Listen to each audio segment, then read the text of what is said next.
अधिक मास विशेष ऑफर्स फक्त कैलास अडगावकर ज्वेलर्समध्ये.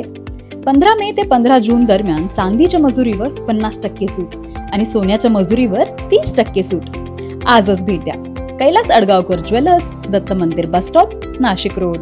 धारदार कोयता बाळगणारा आरोपी क्राईम ब्रँच युनिट 2च्या ताब्यात. याबाबत पोलिसांनी दिलेल्या माहितीनुसार 3 जून 2026ला क्राईम ब्रँच युनिट 2चे पथक गस्त घालत असताना पोलीस उपनिरीक्षक बाळू शेळके हा सहाय्यक पोलीस उपनिरीक्षक शंकर काळे यांना मिळालेल्या माहितीने उपनगर पोलीस ठाणे हद्दीत कॅनल रोड, चंपानगरी, उपनगर येथे रेहान आसिफ शेख हा धारदार लोखंडी कोयता जवळ बाळगून फिरत असल्याची माहिती मिळताच पथकाने सापळा रचून त्यास ताब्यात घेतले.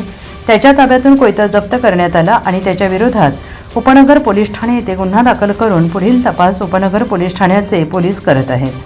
सदरची कामगिरी पोलीस आयुक्त संदीप कर्णिक, पोलीस उपायुक्त किरण कुमार चव्हाण, सहाय्यक पोलीस आयुक्त संदीप मिटके यांच्या मार्गदर्शनाखाली क्राईम ब्रँच युनिट 2 सहाय्यक पोलीस निरीक्षक हेमंत तोडकर, पोलीस उपनिरीक्षक बाळू शेळके, सहाय्यक पोलीस उपनिरीक्षक शंकर काळे, पोलीस हवालदार सुनील आहेर, प्रकाश महाजन, वाल्मिक चव्हाण, प्रदीप नन्नावरे, पोलीस अंमलदार प्रवीण वानखेडे आदींनीही कारवाई केली आहे.